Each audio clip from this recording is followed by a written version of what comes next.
I've met many of you. I haven't met several of you. My name is Jeff Less. I'm the managing partner of Nixon Peabody. And I was delighted when Kendall asked me to do a very brief welcome to all of you, CFA, and invite you to our offices, tell you a little bit about the firm. It's going to take a minute or two. Mainly, I've got the utmost respect for the work that you're doing, the organizations that you're bringing together. And I've had some fascinating conversations about the potential, which is amazing. It is so untapped, and there's so much that we all can do. I'm very, very excited about it. I can't help but think of some of the words that come to mind that the group is doing, that you're doing, are so in sync with what we are trying to do as a law firm. We're trying to be innovative, we're trying to be thought leaders, we're trying to make connections, we're trying to be part of our community and the global community, and this is exactly the conversation I'm hearing here tonight. Mainly what I want to do, though, is welcome you, follow through Kendall here, and we will talk. But I want to say what a pleasure it is to host you to our offices. We're very excited. We've only been in here a little less than 3 months. One of the biggest challenges for me as a managing partner was to lead the charge to find a new space and develop a new office. And I hope when you go upstairs and see it, you'll see some of the same words that I just used: innovation, creativity, sustainability, community, authenticity, craft, kinds of things that we've tried to incorporate into an office because that's who we think we are, and that is our brand as a law firm. Thank you. You know, the great thing is my wife usually has to do that because she's really nervous, so thank you very much. Yeah, I've got so many pictures that are ruined by the glass. So I hope you enjoyed the office. It's been our pleasure to develop it. And one of the things we really wanted to do, besides things like reinvent what a business and a law firm should be in today's economy and in today's society, a place that is right-sized, is responsible, economically, sustainably, and we think you'll see those things. But we also really want to be and continue to be a place where our local community and global community is welcome. So nothing gives me greater pleasure than to have you here, host you, and wish you all the best with your work and a great evening tonight. So thank you all very much. Thank you. Thank you again. Just to echo the words of managing partner, thank you very much for coming. I think this is like the 4th year that we've hosted this particular dinner, and we're very glad to have you here again tonight. This is an opportunity to really network and to meet each other and to really sort of make some establishments and make some real connections here with others who have a common interest and a common bond with respect to the development of Africa. Just to give you some general sense of what we're doing and what we're all about, I actually wear 2 hats. As one, I'm a partner here at Nixon Peabody, and I work on cross-border M&A and franchising issues. One of the specialties I have is franchising in Africa, and I've talked to several of you about that.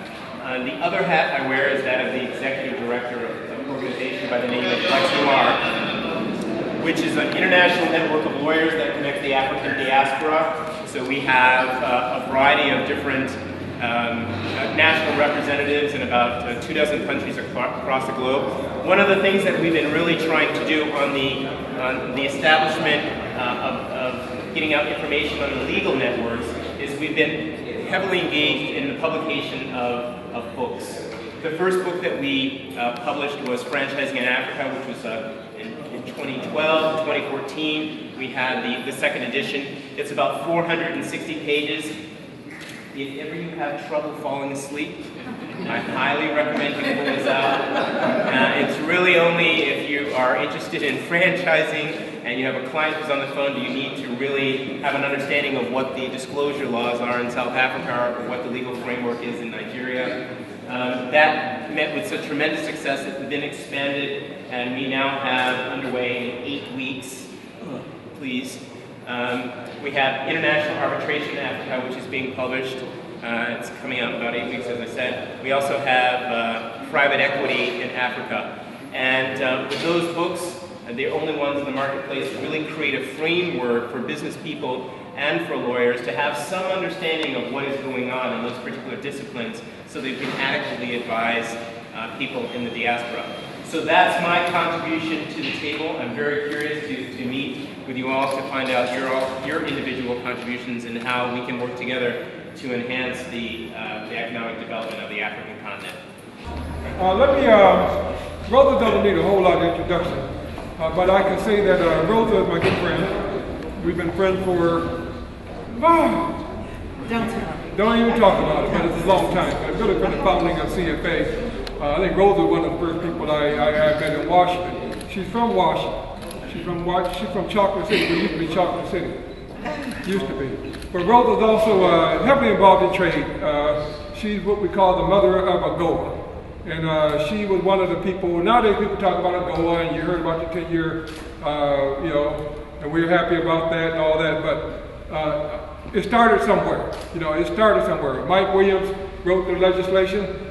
Rosa lobbied it, really got Congress, Capitol Hill administration in place. She went on to become the U.S. Trade Representative for Africa, the first to carry the goal forward. First one ever. And, but one of the people, I would never even say anything about trade if she's in the room. I always had that kind of context. Let Rosa talk about it. I can put the people in the room, but let Rosa describe what it is. She understands all those little details we talk about trade purposes. Give me my tripod, please. You're standing in between dinner here. But I just want to say, we're honored, really, it's an honor to welcome my good sister, Dr. Rosa Whitaker, our speaker. Madam. Oh, okay. Thank you. For hosting this. It's a very important occasion because we're marking the 25th anniversary of the Constituency for Africa.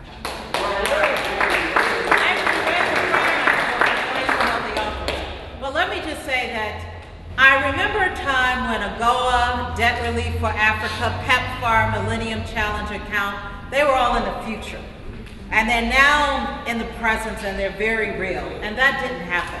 And I can say with a lot of confidence that they would not have happened without Mel Foote and the colleagues and team at Constituency for Africa. So congratulations, Mel. Thank you. And it's really something because African countries, the level of access that the government leaders have now, the fact that Africa has moved from the margins to the mainstream of the U.S. foreign policy agenda, it did not happen by accident. It was really the pioneering and visionary leadership of Mel, and John was involved, Stan Strotter, others, Bernadette Palo who left, who really saw that we needed not only advocacy, there was always advocacy, but it was quite disparate. We needed organized advocacy and we needed a coherent policy. And without Mel, without the Constituency for Africa, these things would just not be in place. And I don't have to tell you about the impact that these initiatives have had. And one thing that is very clear, that a small group of people can make a big difference. Mel, I think you demonstrated that. And I remember when you talked about when the Constituency for Africa was in an incubator stage. And there were the naysayers. Everybody said, it doesn't have funding, it can't last, just another. But Mel defied the odds, and it's still standing. But we should not take this progress for granted. Now more than ever, we need a stronger Constituency for Africa. The issues are much more complex. And I get concerned that we're resting. I was very pleased to be a part of that original team of architects of AGOA, but I'm concerned that we are now applauding the status quo. AGOA is the same today practically as it was years ago. We should have been building on it. It was never meant to be the be-all and end-all. It was something that should have been expanded every year. And the only reason it hasn't expanded is because we don't have a strong enough constituency. And if we don't have a strong enough constituency, it's because Mel is not getting enough support.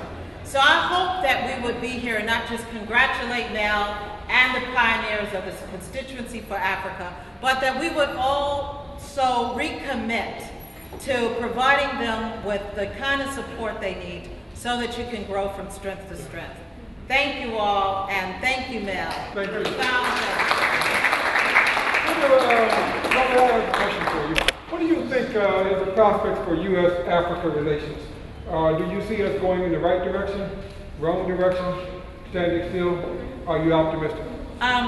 What I truly believe is that I think that the support for Africa in the United States is broad but not deep. And so what does that mean? That means Africa can now command a crowd. But when you ask people, how many members of Congress, how many people in the government, how many people are willing to expend political capital to get the tough things done, I don't see that happening. And that's why it's kind of standing in place, because we hear these pronouncements, but when you scratch the surface, they are not very, there's not much to it. I remember, and I'll give an example, because Marcia Alchemy is here. I remember when, and she is President Obama's nominee as the U.S. Executive Director for the African Development Bank. There were years ago, at a time when the African Development Bank is doing all this important work, and she's very qualified, Deloitte, global experience, phenomenal person and leader. I remember a time, and this is a litmus test, where we would not tolerate the African Development Bank not having U.S. representation for all these years. That we would not accept that the president's nominee, who is an Africanist, could be stalled. And they haven't come up with any political reason. It's just politics, because they can play politics with Africa, because they've calculated that not enough people care enough. That, you know, the constituency will be satisfied with maybe a trip or somebody showing up, but where it really counts, and that position, and Marcia, this is an example of where it really counts. So I think the goal cannot be just the numbers, and in expanding it, we have to go a lot deeper. And I'm pleased to spend a lot of time on the continent. And I think that the most important thing that we can do in America is to recognize Africa's strategic importance to our country, and to recognize and to take a new look at a new Africa, and to look at Africans differently. I just want to end with this. I just gave some remarks to a quite conservative group, and I just tried to tell them that if all of our homes burned down, we would really welcome our neighbors to come and assist us. But we would not want them to tell us how to put our affairs in order. We would not want them to take over just because they are assisting us. And that's the same kind of attitude we have to have for Africa. We can provide the support, but we really do have to respect their right to manage their own affairs. And no country in the world has ever developed through external support. So a lot of the answers that we're looking for in our policy are in Africa. Thank you very much.